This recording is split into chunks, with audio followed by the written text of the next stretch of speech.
October 1st, 1960, midnight, as Princess Alexandra handed over constitutional documents to a young Prime Minister in Lagos.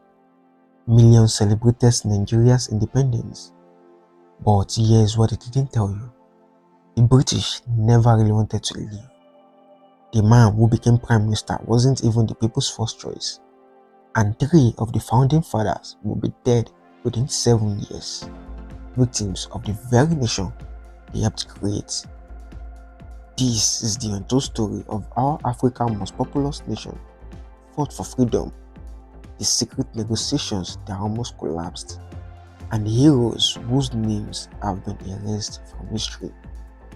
By the end of this video, everything you thought you knew about Nigeria's independence changed forever.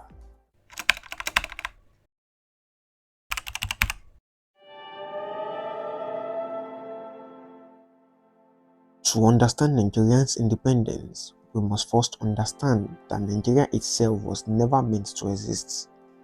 In 1914, British colonial governor Frederick Lugard made the northern and southern protectorates not for the benefit of Africans, but for administrative convenience and profit.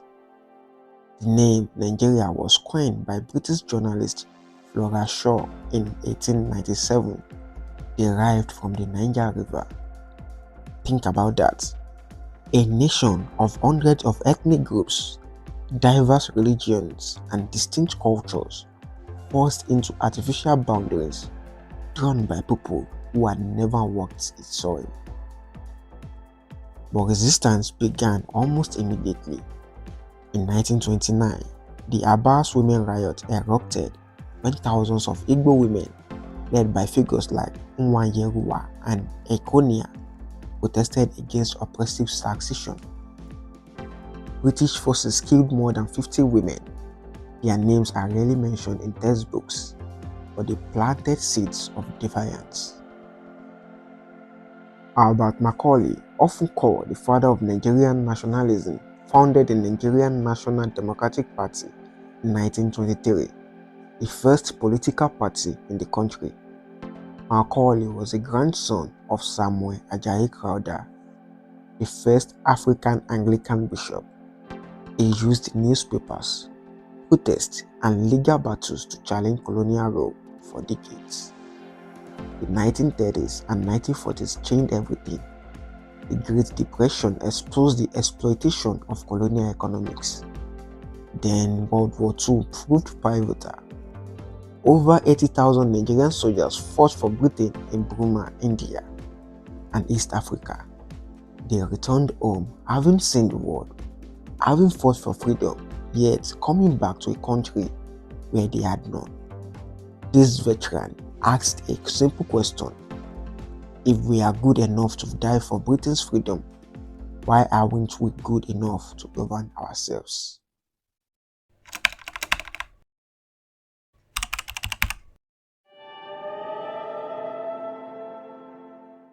Three men would dominate the independence movement, each representing different regions and visions for Nigeria. Nnamdi Azikiwe, born in 1904 in Zungeru, northern Nigeria. Azikiwe studied in the United States, earning degrees from Lincoln University and the University of Pennsylvania.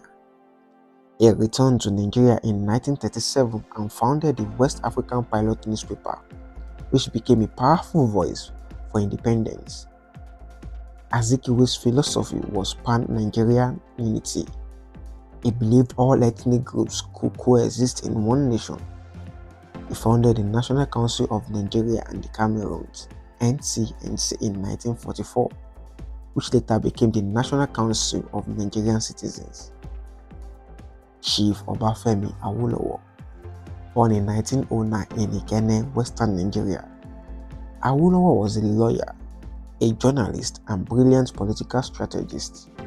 He founded the Action Group in 1951, which dominated politics in western Nigeria. Awolowo believed in federal structure with strong regional governments. He advocated for free education and established the first free primary education program in western Nigeria in 1955. a revolutionary policy that educated millions. Sir Ahmadu Bello, the Sultana of Sokoto, born in 1910. Ahmadu Bello was a traditional aristocrat and the grandson of Usman Dan Fodio, founder of the Sokoto Caliphate. He led the Northern People's Congress (NPC), which represented Northern Nigerians' interests. Bello was more conservative and initially cautioned about rapid independence, concerned about the North's educational disadvantage compared to the South, but he was also a unifying force who believed in Nigerian potential. But independence wasn't just about history. Enahoro, at age 27, became the first to move a motion for Nigerian independence in 1953. His call for independence in 1956 was rejected, but it intensified the movement. Funmilayo Ransome-Kuti, mother of Fela Kuti, was a fierce women's rights advocate who led protests against taxation and fought for women's suffrage. She traveled internationally to advocate for Nigerian independence. Margaret Ekpo from Calabar mobilized women in eastern Nigeria and was one of the few women to participate in Constitutional Conference. Between 1953 and 1958, multiple constitutional conferences were held in London and Lagos. These were tense negotiations, but British wanted to delay independence. Regional leaders had competing visions. Violence erupted in Kano in 1953 after Southern politicians campaigned for immediate independence, resulting in dozens of deaths. The 1957 Constitutional Conference established that the southern regions, East and West, would gain self-governance immediately, while the North would follow in 1959. Full independence was set for 1960.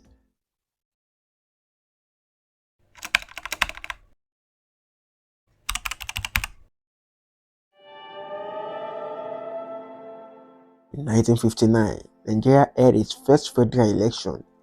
The results revealed the nation's division. The Northern People's Congress (NPC) gained 134 seats.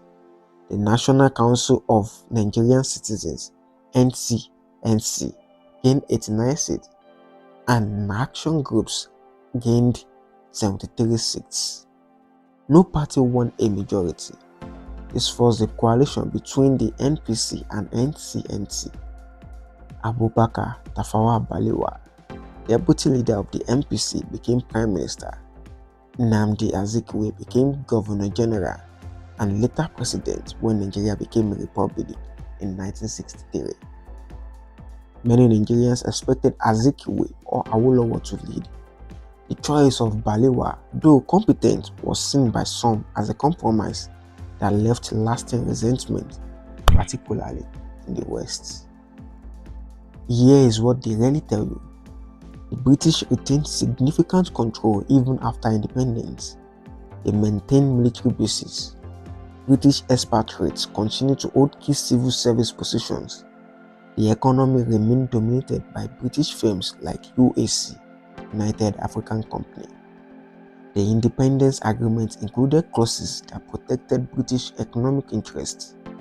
Nigeria agreed to remain in the Commonwealth, which meant continued ties to the British Crown. On September 30, 1960, Lagos was electric with anticipation. The independence ceremony was meticulously planned at the Tafawa Balewa Square, then called the Race Course. A new green-white-green flag was designed. A new national anthem, Nigeria We Hail Thee, composed by Francis Bada, was prepared.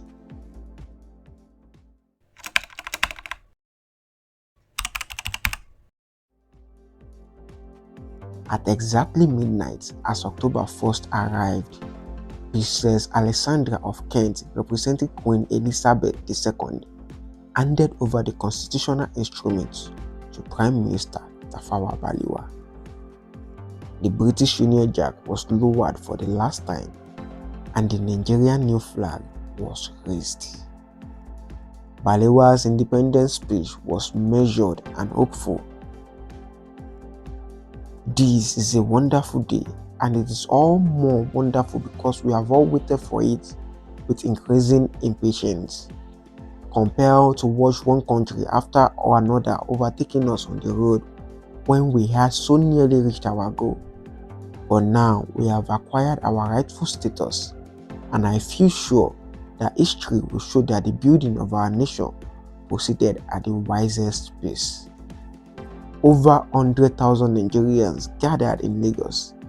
In villages across the nation, drums played, prayers were offered, and people danced. For one shiny moment, Nigeria was united in hope. The Independence Act was passed by British Parliament in July 29, 1960. It was a simple document that formally ended British sovereignty over Nigeria. The Nigerian Independence Constitution came into effect simultaneously, establishing Nigeria as a federal parliamentary democracy with 3 regions: Northern, Eastern, and Western region. But even as celebration continued, problems lurked beneath the surface. The regions were more powerful than the federal government. Ethnic tension remained unresolved. The North-South divide was already causing friction. The minority ethnic groups felt marginalized, and economic inequality between regions was stark.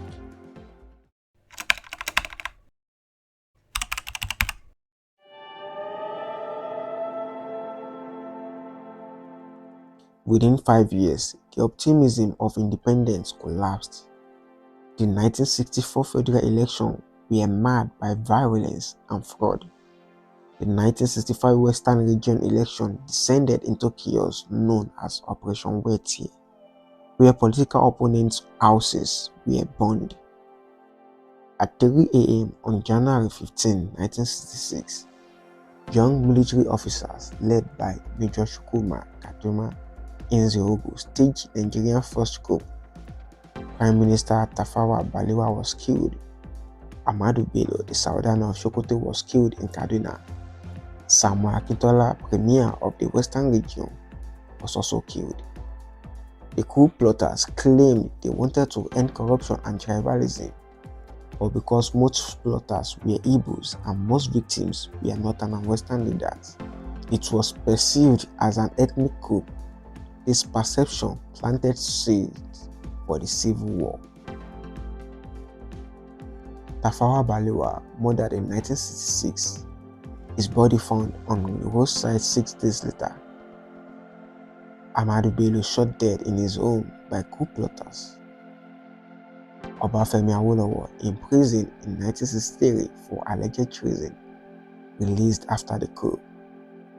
Nnamdi Azikiwe survived but watched his dream of a united Nigeria descend into a civil war.